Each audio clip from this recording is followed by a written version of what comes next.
We're really excited to have you on the call. Kendra Cook, I've known Kendra for probably 15 years.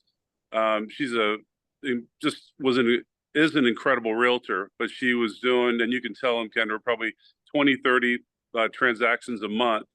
And then she wanted to, got some coaching and started really getting her business running things like a CEO. And then she wanted to start helping others out. So she started coaching realtors from all over the country. So Kendra talks with incredible realtors all over the country, knows what different markets are doing and what the best techniques and what they're saying to make things happen. She really is going to help you with productivity and get rid of some of the chaos. And this is going to be a monthly series, by the way. So our goal is to really help you, the realtor, with your business. And I think, it seems like things are going to start improving. We see rates drop down a little bit more, but it's going to be a monthly call. It'll be the same as Ivana, is it the second Tuesday of every month? Yes. Anyway, so the second Tuesday of every month. Also, there's several of our loan officers joining this call, and it's with the effort of learning how we can help you all do more business and have things run smoother in your business. So, Kendra, I'm going to go and turn it over to you, and I really appreciate all of you joining. Thank you. Thanks, Brett. Well, good morning, everybody. I am very excited to be here. So I'm going to recap just a little bit of what Brett talked about and then kind of bring you up to where we're going to get today. But I have been licensed since 1997 as a real estate agent. I'm actually still licensed to this day. I do not practice on a daily basis like you all do. But my last year in real estate, I closed 363 sides in 365 days with a 7-person team plus myself. So don't say that to brag, just saying that you can create the business that you want. But a lot of times we, A, don't have the system in place or the structure, or B, we don't really know how to go about it. And so I was fortunate enough to land in a coaching company many, many years ago, about 18, 19 years ago, when I was doing it all wrong. I was still very successful, but working 100 hours. My family didn't really like me or know me because I was never home. I was a control freak. I thought everything had to be about me. My ego was way too big. And so long story short, by learning from people who had been where I wanted to go and being open to learning and changing, I was able really to create the business that I had always so desired. So out of that 363 sides, I never bought a lead. So I want to establish that right now. So when I talk to you guys about whatever system we're working on for the next 12 months, I want to remind you that if you are, that's fine, but that's not the business I created. So I am a relationship-based person, which is exactly what your loan officer is doing for you. They are just creating an opportunity for you to grow out of the relationship that they have with you. They're grateful for what you give them and the opportunity to work with you and your clients. And so this is just a benefit of having the mortgage firm as your partner. And so you're going to get a lot of value every month. That's my prayer. And everything that I teach, you will get. There is no form that you have to recreate. There is nothing that is going to cost you anything other than just showing up and adopting the systems and the structure that you want. And if there is something that you feel like you want to do on behalf of your loan officer, please contact them to somebody else that could use their services as well, whether it's a client or a fellow realtor. So that's really what this is about today. So I just wanted to make sure we lower those standards. There is no obligation for you.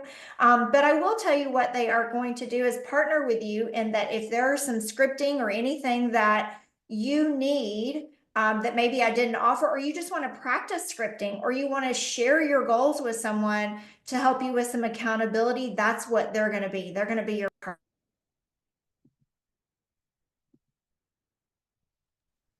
Uh-oh, I got muted. Can't hear you. Oh, okay. Oh, there we go. I got somehow the host muted me. So we are going to jump in today, and we felt like the perfect place to start this next 12-month journey is with CEO mindset. Okay. And so when we talk about CEOs, I remember when I got into real estate, I said, oh, I'm just a realtor. And then as I realized, just a realtor, we do a lot of stuff, right? We're not just a friendly face. We're the expert in real estate. We are the reason people come to us is because we have the answers. But I never adopted the CEO mindset until I had to hire someone and I realized I'd done it all wrong. I didn't have the systems and structure in place to even think about hiring someone. And so there was a revolving door. I would hire the wrong person and they would leave, and I would hire the wrong person. And I always blamed the person. I never looked in the mirror. And so what I realized was my mind had to change to where I became the CEO, that I had to know everything about my business, from operations to finances to everything in between, so I could create a business that I wanted. But then as I needed to hire or I wanted to put people on my team, I could train them. Because what happened was I would wait until the water was at my nostril. It wasn't in my nostril, but it was really close. I was about to go down, and then I would hire the wrong person, right? It was just, I needed a body. I needed somebody that could fog a mirror. And so I started working on the CEO mindset years and years ago before I ever had my first hire. Well, after I made a lot of bad hires, then I started thinking like a CEO and I created this class. And so that's really what we're going to do today, is dig in. I will always leave time at the end for questions. So if you have questions throughout the process, feel free to stick them in the chat and I'll always run through that before we kick off. I also will tell you, we will be here for 1 hour. I start on time and I end on time. So if you show up, you'll get your value in your 1 hour. You'll get the systems, the structure, the things that you came for to change your business, and we'll get on with our day. So I'm excited to be here. I'll set that precedent. Let's jump in. I am going to share my screen so I can start the PowerPoint, and I'm hoping that you all can see this. Except that my little toolbar is in the wrong place. Let me move that. Okay, let's see, slideshow. We want to start from the beginning. Yay. Okay, you all can see this. Can you give me a thumbs up? Somebody give me a thumbs up. Perfect. Okay, great. All right, let's jump in. So next slide. I really love technology, but at the same time, I struggle with it. So I have to tell y'all, bear with me. There we go. Okay, here we go. All right, so the first thing you guys need to understand is the buck stops with you. As a CEO mindset, you are responsible for everything that happens within your realm, okay? So all things real estate, you're in charge.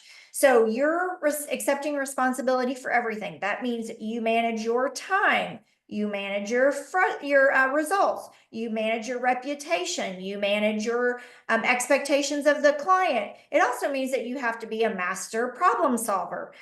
You've got to be the visionary, the keeper of the time, right? And so when we start thinking about all the things that we handle, it does bring the success and we get to celebrate that. But the frustration will come in the failures. And I want to remind you from right now, failing is not final. If you fail at something, it just means you learned and you will do it different the next time. Failing is not final.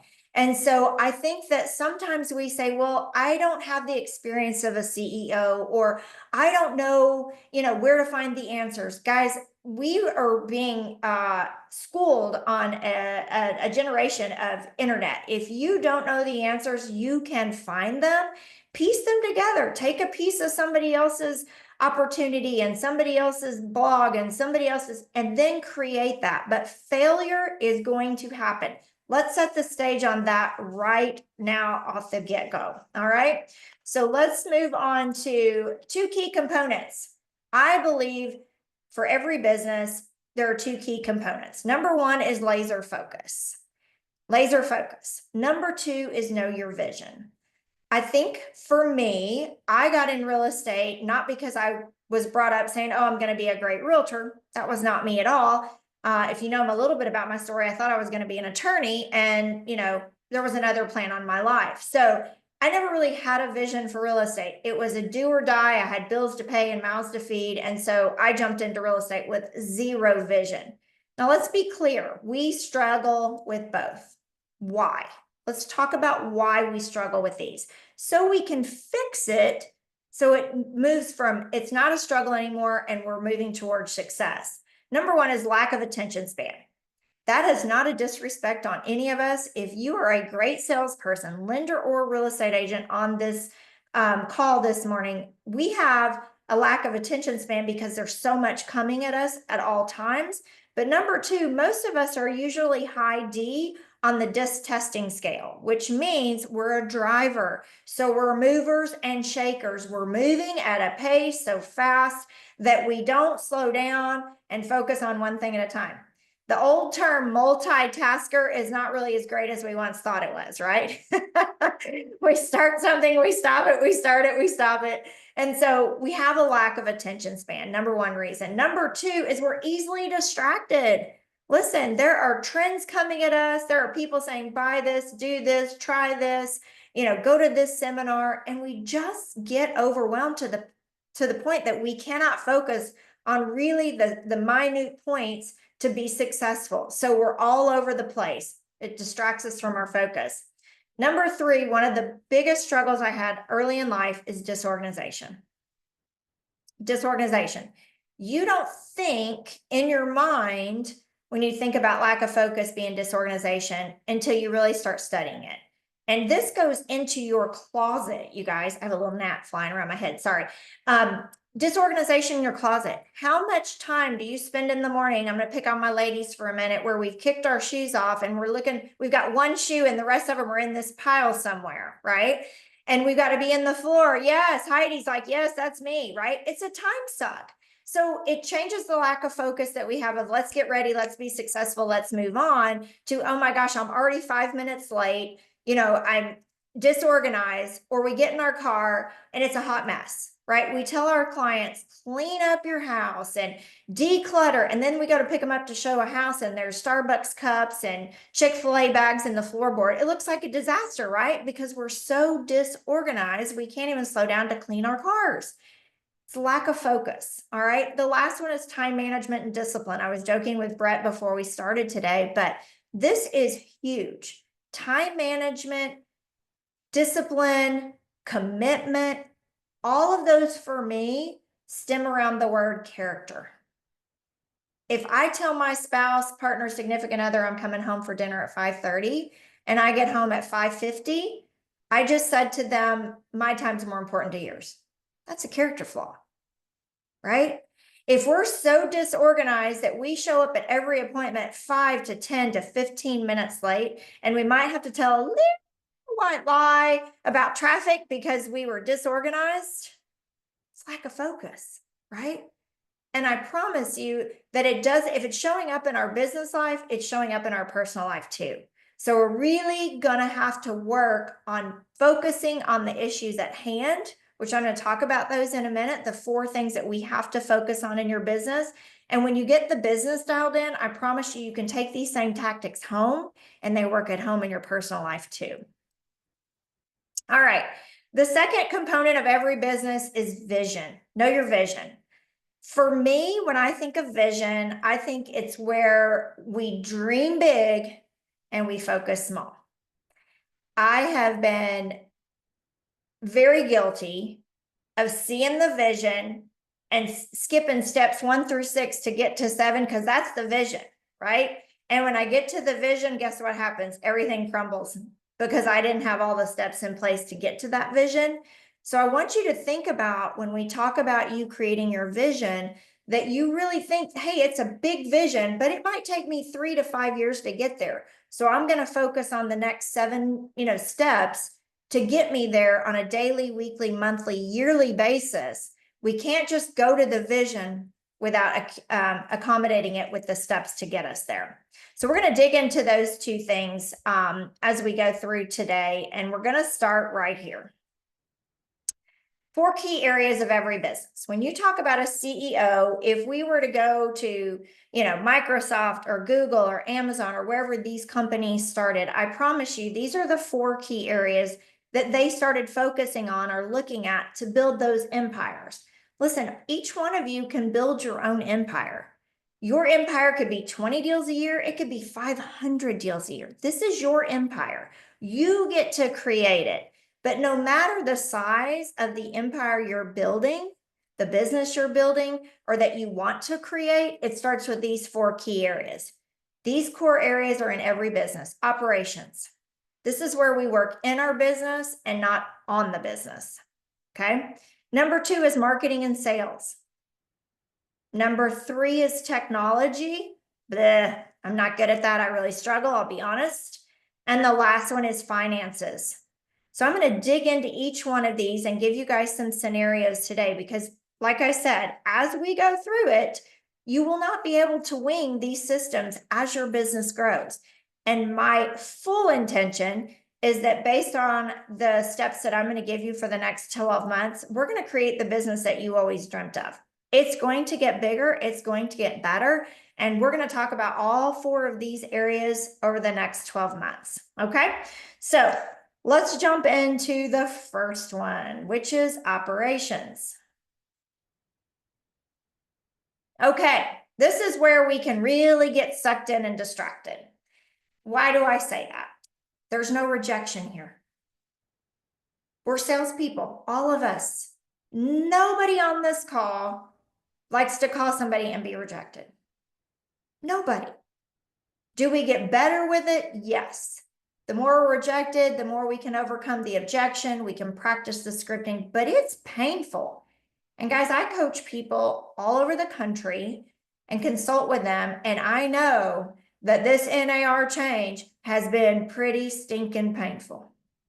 I'm not witnessing it every day, but I'm working it with people who are. And I know you guys are working on it, and it has created some pain.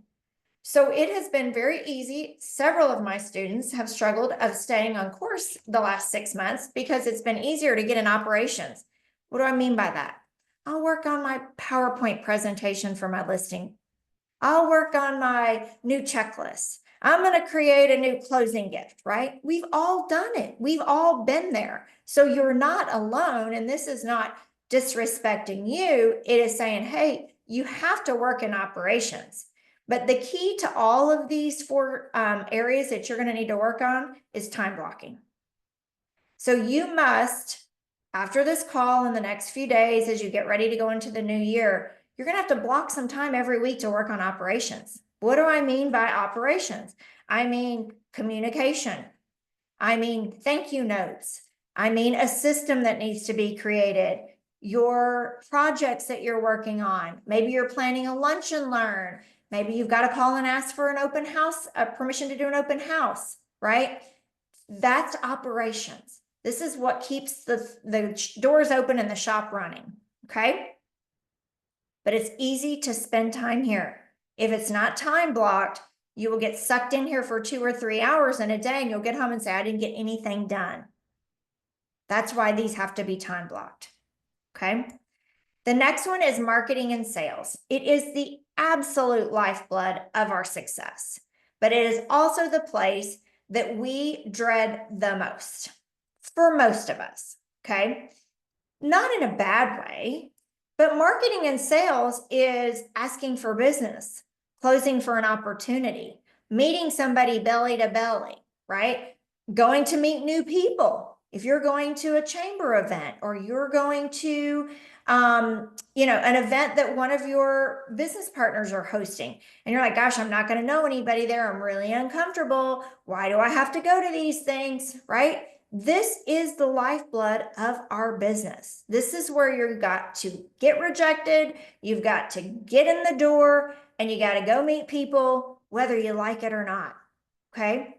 Now I want to give you guys an analogy about this part of our business. And I think it will help you a little bit realize how important and how important it is, but more importantly, consistency of this. Okay.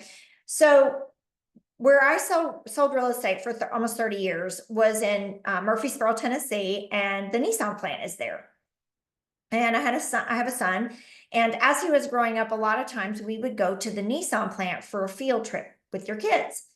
And so I remember going there a couple times. It maybe was the second or third time, and I was like, you know what? This place is like real estate.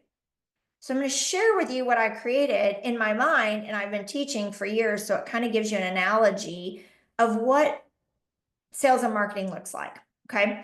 So when you come into the Nissan plant, you get on these little shuttles and you put on your headset and they drive you around, and you start at the front of the plant and it is like nuts and bolts and junk. You're looking at that, you're like, really? That's how my car started? You know, it's a very interesting concept. So they're putting these products on the assembly line. And as it goes through the different channels all over this building, it goes into like the engine is built, and then the body comes on, and then the body gets painted, and then the inside goes on, and then the tires go on. And by the time you get to the back of the Nissan plant, they start the car and drive it out of the back of the plant. If you've never seen it, it is absolutely incredible. Same thing with any kind of food that's being made. So you got to get the product, you got to service it, and then it rolls out the back door. Okay. So I want you to think about real estate the exact same way. We have to get product every single day to put on the assembly line. So what do I mean by that? You have to make outbound calls. You have to do mailers. You have to have face-to-face appointments. You host open houses. Maybe you do create some social media ads. Maybe you have some other leads that you buy, but that is the product that has to go and get on the assembly line. Okay. Now, the key to an assembly line is it never stops moving. The Nissan plant closes 2 weeks in the summer and 2 weeks in the winter around Christmas to service everything. But other than that, that assembly line never stops 24/7. Okay. So you have to think of sales and marketing as a 24/7 part of your business, whether social media is running in the back while you're sleeping, or the mailers are going out so they arrive in a mailbox while you're on vacation. You guys see what I'm saying? So that's the product. Okay. Our second stop is service. This is where we service our clients. We've created the product, the listings, the buyers, the potential clients. Now, service is where we negotiate contracts, inspections, appraisals, show houses, do our presentations, go to inspections, or manage their fear. Manage their fear. You're a fear manager if you didn't know that. That happens in service. Okay. And the assembly line's still going, right? And so we get down to our third stop, and the third stop is our closing. This is the satisfaction of the transaction. We slide in hot, 5 minutes late, S on our chest, super realtor, fabulous closing gift, right? And we look back down there at stop number 1. And if you guys weren't muted, I would ask you to yell out, who's at number 1? And the truth of the matter is no one. What I mean by that is we got the product on the assembly line and we stopped prospecting.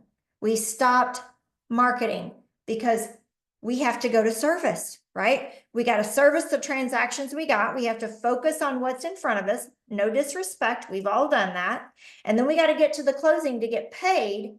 And then guess what? We get to run back down to stop number 1 and start that transaction all the way over. And so this is why most real estate agents have great months, terrible months, great months, terrible months, great months. Does that resemble anyone's business over the last 5, 10, 20 years? Yeah.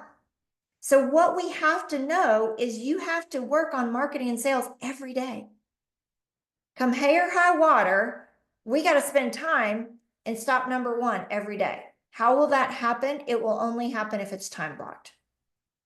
So that means you need to look at your calendar on a monthly basis and say, I'm willing to do 2 open houses and it's going to be these 2 days, right? And then I'm willing to prospect 5 days a week on the phone from 10 to 12, and that's blocked in. I'm willing to take appointments after hours from 5 to 7 one night a week, and you block that in. And then you start filling in the rest of the white spaces with other things you have to do. But guys, really, this is the key. The lifeblood of our business is sales and marketing, and we spend the least amount of time here as possible because it comes with rejection. It comes with rejection. I'm not lost on that idea, but I also know that the average realtor stays in real estate for 14 months. So if you've made it past 14 months, you're doing something really good. If you want a 20, 30, 40, 50-year career, you're going to have to do this really great. Make sense? Okay, perfect. All right, the next one is technology. I stink at this, okay? It is my weakness. It is still my weakness. If you heard Brett and I talking about my book, I'm in charge of my own marketing right now, promoting my book. It is hard as Hades. I don't like it, but it's necessity. It is a necessity for all of our businesses. So here's what I will tell you. It is a great ally, and it can also be your worst enemy. So it's another one of those things that you need to time block and set time aside that says, hey, I need to go check on the people I follow so I can comment on their post and that they know I'm still invested in their life. Okay. But I also don't need to get sucked in for 2 hours, right?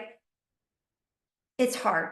It's very hard. When we get into some of our other topics, I will talk about creating lists in social media to where we only follow like certain people that are on our list, and you can set up a cheat rule for that where you can go just check on them instead of seeing all the people that follow you, right? We have to talk about batching these things. So I batch my social media in the morning, and then I batch my social media in the afternoon. Now, I just listened to Mel Robbins' podcast this morning. I love that woman. If you don't listen to her, she just had her new podcast that came out today. She was talking to a bunch of different medical people who study the brain and all that kind of stuff. And he was talking about dopamine. And what happens is when we get up in the morning, we are like the orange or the lime. I think they refer to lemon. A lemon that the first time you squeeze it, you know how all the juice comes out, and then you do a second one and just a little bit comes out.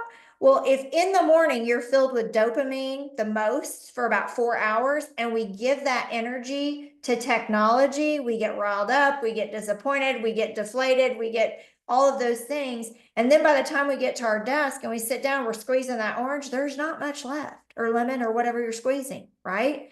So that really changed my mindset this morning. I was thinking, I batch it in the morning and then I batch it in the evening. Guess what? I won't be doing that anymore. I'm going to change that on my schedule, and I'm going to start doing it all in the afternoon, with the exception of one thing I do first thing every morning around my faith. But I'm going to have to change that. So it's okay to use technology, and we have to in our industry.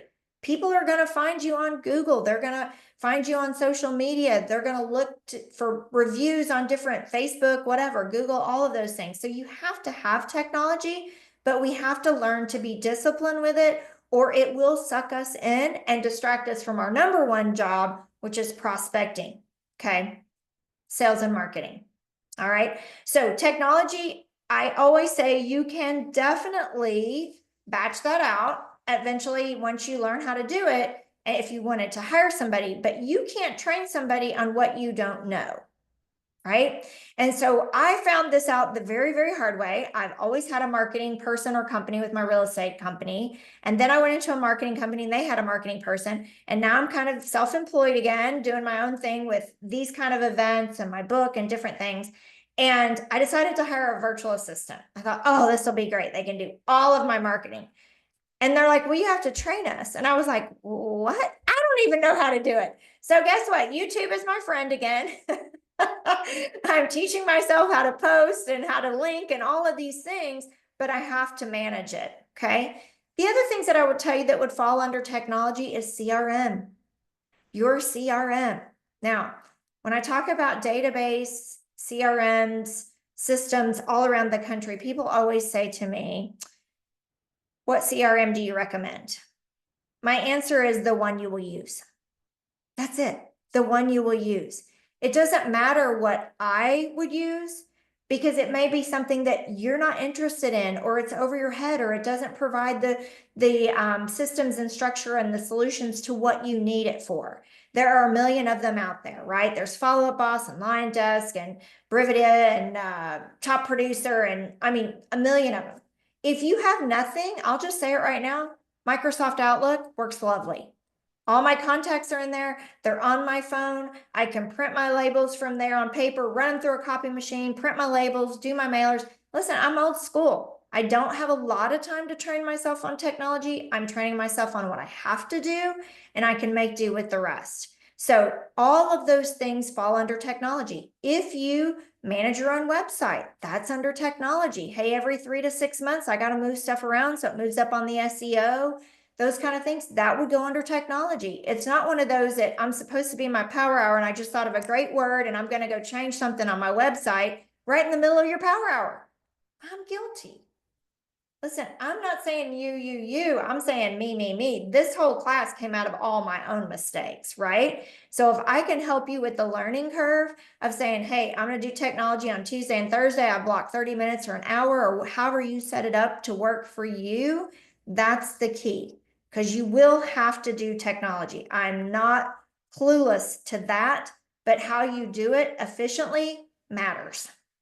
Okay.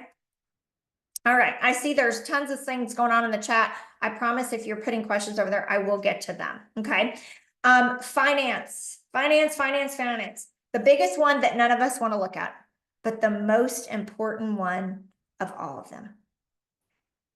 Without the marketing, we can't generate finances, but without the finances, we can't live, okay? I am guilty of trying everything and doing everything and being very influential to thinking that buying things would have made me in real estate very early on in my career.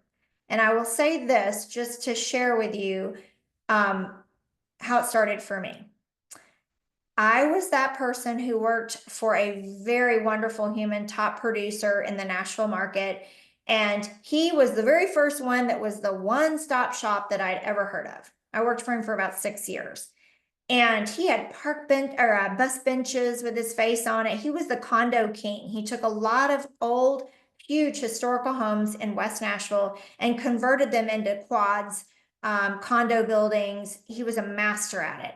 And so he had a moving truck with his face on it. He had bus benches. He had billboards. So of course I learned under him. I got my PhD from him in real estate. He absolutely helped me tremendously in my career. So when I stepped out on my own after having my son, I was like, well, I'm just going to do everything that Bill did. Well, Bill had been doing it for 30 years. Okay. So I go online and rent a truck or buy a truck, and I'm in it for a 5-year lease. I've got that payment. I've got billboards on going both directions on the interstate at my exit where I live. I mean, my face is on the pharmacy bag, guys. I'm really not that cute, right? But for some reason, I thought that was a great idea. So the local pharmacy had my face on their bag. I had shopping carts at the local grocery store with my face on them.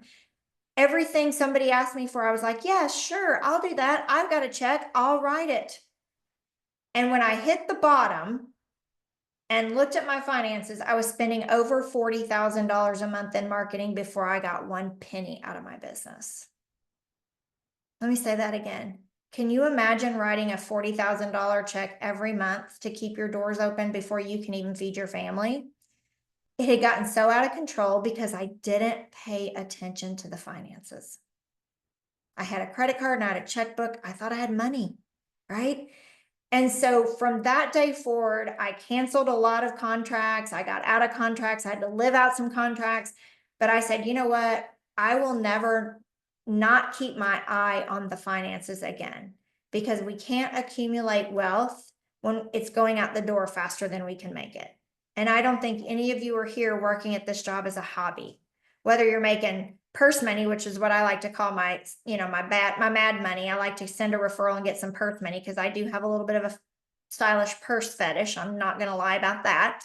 But or if you're here to support your family, nobody has time not to pay attention to the finances, but it is the most neglected part of most real estate businesses. I fault a little bit on our industry that we don't teach this when we get our license.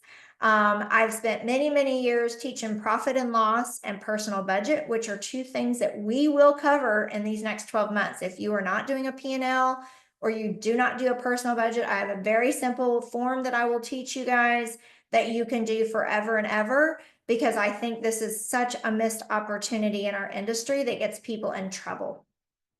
So a couple things about finances. A lot of times people say my accountant does it. Good for you. At least somebody is doing it. Here's where I would challenge you. You need to get the report and pay attention to it. I will tell you, when we go through the personal budget and you start writing down how much money you spend in a drive-through, or how much money you spend on things you really don't need, or when you're in your refrigerator throwing out food because you overbought or overspent, your habits will start to change. It's easy when somebody else does it and you just look at it and you're like, okay, I'm profitable or I'm not, I got to make more money. That's not always the object of the P&L. The P&L is to where can we cut a little bit to save a little more. Same thing on your personal budget. So we have to agree right up front that your 1099 number is crap. It doesn't mean anything, because out of that 1099 number, you have not paid a dime's worth of expenses or taxes. So what happens is we look at our check stub and it says, you know, gross is this, when it's not. None of that matters to you because none of your expenses have been taken out of that yet. You haven't paid taxes on it. And so we get caught up in, we sold 10 million or we gross, you know, 300K or whatever, but it's not what you make, it's what you keep. It's not what you make, it's what you keep. I think that is a key to being a CEO mindset, is paying attention to the numbers, focusing on the bottom line, saving for a rainy day. Guys, someday you're going to have a bad month. And some of us are living paycheck to paycheck, and we're going to get slapped upside the head one of these days, right? So finances have to be paid attention. I would like for you to do them for a while if you haven't ever done them, or you aren't currently doing them, or set some kind of precedent up to where you are focusing on finances every month, an hour or two. Get used to looking at those numbers, get used to seeing what you're spending, itemizing your credit card. I assure you that these big companies, the CEO looks at every single line item on the budget and on their P&L to make sure that everything's staying in check. Okay. Eventually, you can delegate it. But for right now, if you don't have a system in place, let's start with minor steps, tracking all your expenses, looking at them, seeing what they are, getting a handle on your credit card debt, making sure you have 2 separate accounts, one for personal, one for business, 2 separate credit cards. I know this sounds elementary for some of us, but Finance 101 is the difference in a 20-year career or a 12-month career, in my opinion. Okay. All right. So we've talked about the 4 keys. We know what they are. Now, some of you on here may say, well, I've got those whipped. What's next as a CEO? So I'm going to give you a few steps. Don't get ahead of yourself. If you don't have those 4 things ready, it's okay. Let's start there. If you've got those 4 things in place and you're looking for next steps as your business grows, this will help you. I will also tell you, maybe you're at 75% on the other 4 and you're like, hey, I think 2025 is going to be the place where I hire. Take some of this information from you, from me, go ahead and write it down so you're ready. But organizational structure is the key to next steps. So what do I mean by that? Everything I just taught you in your business should have a written system. As a CEO, I should be able to hire somebody to do my finances and sit down with them and say, okay, I have 2 checking accounts, I have 2 savings accounts, I have 2 credit cards. This is business, this is personal. My average expenses are X. This is how I want my bills paid. This is how much I want to go into savings. This is what I want my quarterly taxes to go, right?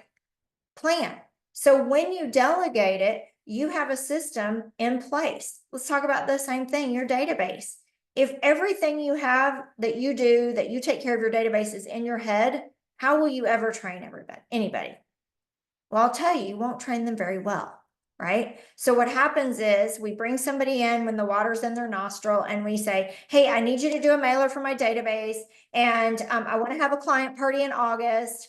And here's my closing gift. You don't tell them where you order the closing gift from. You don't tell them how much you spend. You don't tell them what the budget is for the party. You don't tell them what mailer you want to go out, right? Because there's no system and structure. You're just dumping things out of here and you expect them to be a mind reader. This is why we have such a high turnover. If you've ever hired someone and they've left, or you had to fire them because they were the wrong person, you just lost time and money. Time and money every time you hire the wrong person or don't train them or they leave, right? I guarantee you the CEO knows enough about each system in most companies, just enough to be dangerous. Like I said, I don't want to master any of them, but I want to be able to train somebody on how I want it done. Makes sense? So system and structure have a written plan and process for each task. Put it in a 3-ring binder, put it in the cloud, have it so when you make that hire, you're ready to train them. Hiring, onboarding, and delegation is key. Create an organizational flow chart, define roles and responsibilities. So I'll just give you a tip. If you think next year you're going to hire your first employee, I would highly recommend it be an assistant. We'll talk about that later, but an admin, $15, $20 an hour person. How did I start my very first hire? I took a yellow pad, and every time I did something that I could delegate that didn't warrant me a high value activity, meaning money, didn't return an investment, I put it on a yellow notepad. And when I hired my first hire, she didn't say I didn't do a good job, I was not perfect, but I was like, I need you to call for feedback on my showings. I need you to call and order termite letters. I need you, all the things that she could do without a license that I no longer wanted to do, right? I wanted to spend my money, marketing, sales, finances, where I could be more profitable. But if I hadn't had something like that, I wouldn't have even known how to find somebody to help me because I wouldn't have had the list. Okay. Onboard and training. Guys, if you've ever had a CEO or worked for a company, a leader of any kind that brought you in that did a very poor job of onboarding you or training you, you remember how that made you feel. I'm not worthy. I don't understand. I look stupid. I don't want to disappoint something. Whatever was going through your brain, don't do that to someone else, right? Have a plan in place. I will tell you, in the coaching company that I left recently, our new hires did not speak to a client for 90 days. 90 days, they were well taught scripting, systems, structure. They sat with different people in different areas of the company, so they knew how all the departments work together. It's really critical, you guys. Unfortunately, most of the time we hire them out of desperation. We don't onboard them properly. We don't train them properly. Maybe they make a mistake. And quite honestly, 99% of the time, it's not their fault. It's mine as the CEO. Okay. Delegation is another thing. If you already have a team and you're like, how do I continue to grow? And delegation is key. Clear, firm, direct, right? This even goes if you're going to outsource some of these things we talked about today. If you're going to outsource your technology, be clear, firm, and direct, right? If you want to outsource your TC work, and maybe right now you already do that and you're very frustrated with the results that you're getting back from them, maybe the lack of communication, sit down and have a conversation. Hey, I'm going to do a better job of telling you exactly what I want, so we're not frustrating each other. I'm going to be clear, firm, and direct. I'm going to tell you exactly how I want you to say it, how I want it done, right? Communication, I think, is another huge piece of where we falter as CEOs. I call realtors, including myself, dump and goes. We know what we want. We're going 95 miles an hour. I want to come in. I want to dump everything on somebody else's desk, and I want to go to the next appointment. My highest and best use is in front of a client, whether I'm on the phone or in front of them. So if I can come in and dump a bunch of stuff on somebody else, it's out of my head, it's out of my sight, I can go do my number one job, which is sales, sales, sales. We're all the same. We're wired the same. But before you go hire someone, have those systems in place, know how you're going to delegate. And if you already have those people in place, maybe you're going to have to go back and do some training and some better onboarding to make sure that that process is working to the highest and best of its ability. Okay. All right. We've come to the end of this little journey here, so I can get over to the questions. But here's what you will have to do as a CEO daily. You will have to master your foundational tasks and concepts. You've got to master them before you can offboard them to somebody else. Time blocking those will help. training yourself, going to Google, going to YouTube, finding somebody in your office that's willing to show you how to do something you don't know how to do, and you could repay the favor on something you're really good at, right? Follow your vision. What is your vision? I want to work 1 hour a week on technology. I want to close this many deals. I'm going to do this many mailers. You have to follow your vision daily. So I was taught very early on in my career, after making a lot of mistakes, a business coach said to me, I want you to write down your 3 main jobs. Now you'll have a lot of little jobs underneath it, but what are your 3 main jobs? And every time somebody calls you and asks you to do something or go somewhere or be a part of something, ask yourself, does that fit in job number 1? Does that fit in job number 2? Does that fit in job number 3? If the answer is no to 1, 2, and 3, the answer is no. Because you wouldn't be following your vision if you went off course. So your vision should be those 3 main jobs. I'm going to work on my finances, I'm going to own technology, and I'm going to work on sales, and I'm going to generate this many leads, close this many deals, I'm going to make this many money. You can see how those little 3 or 4 steps will come under. But job number 1, 2, or 3 has to be sales and marketing. That is your number 1 job. Okay? And the last one is stay ahead of your competition. How do you do that? You're here today. You're investing in your career, in your vision, in your business. This is how it happens. Spend time working on being a little bit better every day. Now, I'm from the South. Many of you may be too. We used to say, don't throw the baby out with the bathwater. So I'm not saying everything you're doing is wrong. That's not what I'm saying. What I'm saying is take a tweak here, a tweak there, work on it for a month, then take the next tweak. If you see some holes or some weaknesses when it comes to your CEO mindset, based on what we've talked about today, schedule some time to start working on it. When you master one, put something else on the calendar. Rome wasn't built in a day. It's not going to happen overnight. But I promise you, with some structure, following your vision, you will be able to stay ahead of your competition. So I am going to stop sharing my screen and go get the questions. Hold on 1 second. Let's see, stop sharing. Hey, Kendra, I wanted to add, I remember you coached huge realtors, and a lot of them, when you started coaching them, they didn't have any money in the bank. Right. And I didn't know if that was, is that because you all get paid 1099 if you get to pay the quarterlies, or you spend the money like you don't have taxes? I mean, that seemed like the thing. And the second thing is, if someone doesn't have an assistant now, like what are the top 3 to 5 things that they should ask an assistant to do when they do hire somebody? I love that. Okay, 2 questions. So being 1099 employees, Brett, the thing about it is we are, the money's coming in and the money's going out, right? And none of us in real estate were taught anything about the finances. So we got a check, we put it in our personal checking account, and then, oh, by the way, a lot of us started in corporate America and somebody took our taxes out for us. And so now we're self-employed. We don't really know what our tax brackets are. And so that's why I said really important to keep it separated. You want 2 checking accounts, 1 for business, 1 for personal, 2 savings accounts, 1 for personal, 1 for your business taxes, where you take 20, 30% and you put it in that savings account. So when your taxes are due, you've got the money to pay it.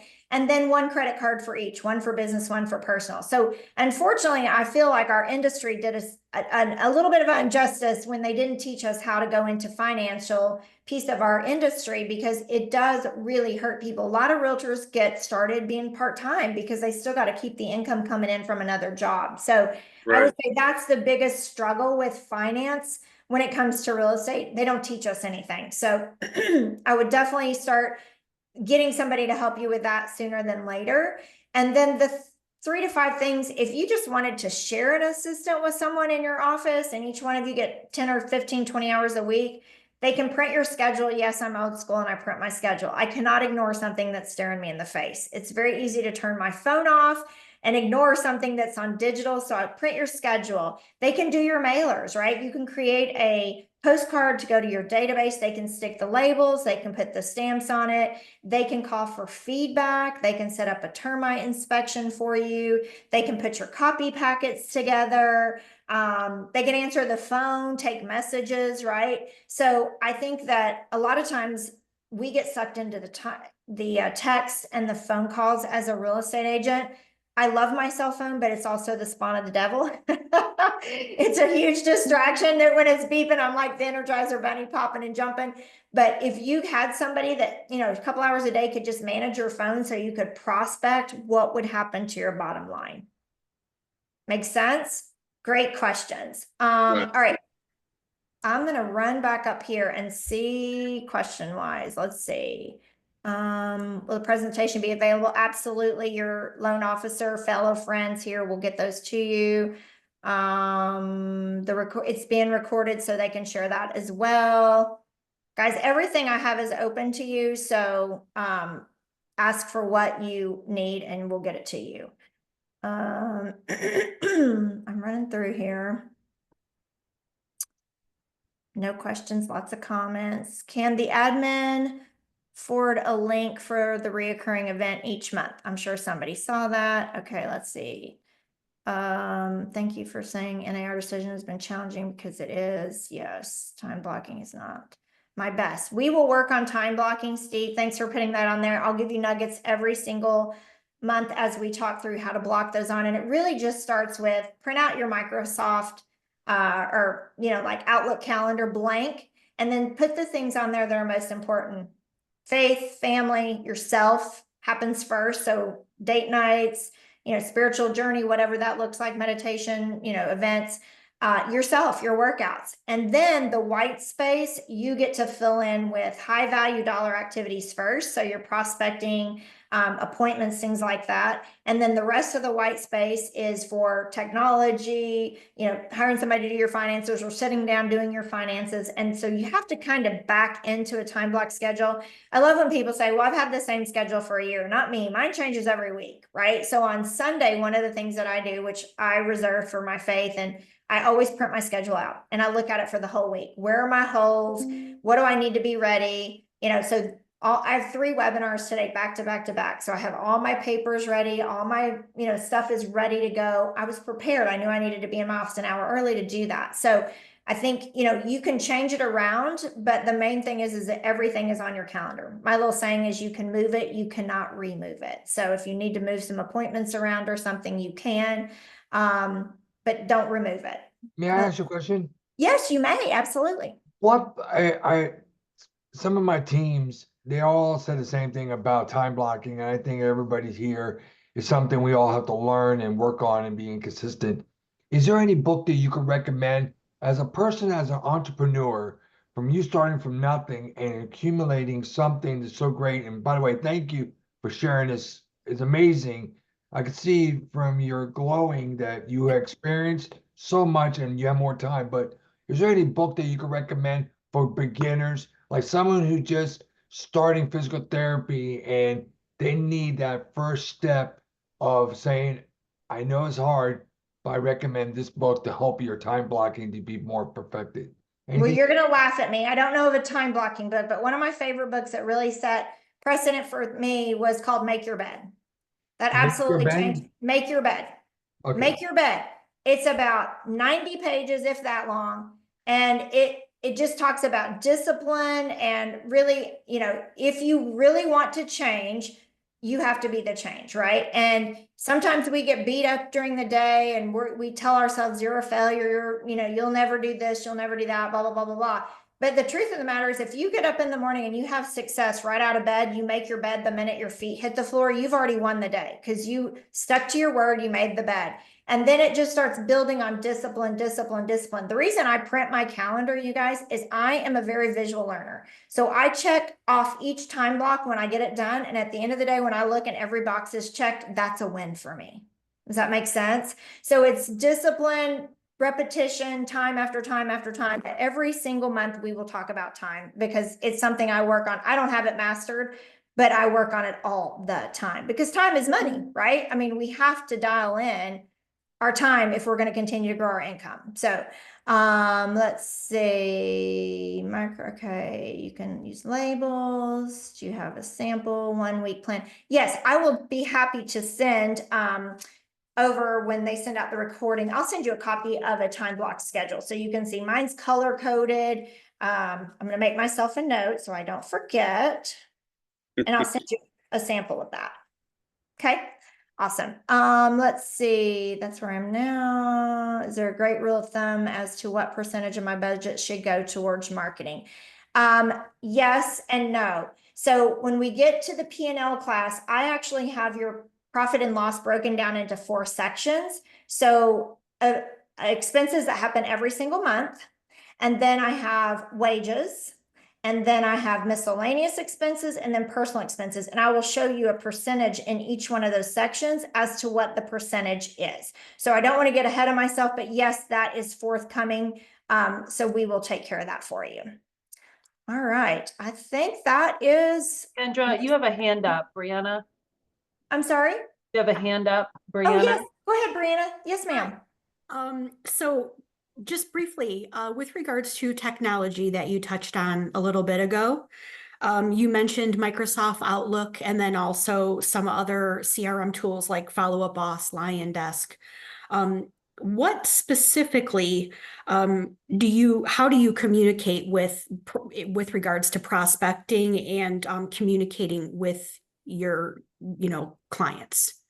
So I do mail, call, visit. So I do it all and it's on a step-by-step process. So when we get into database in a couple months, we'll work on that. But I use drip campaigns. So, but primarily I meet them where they are. So I follow everybody that I work with on social media. So I see their posts so I can like it and engage that way, current and past clients.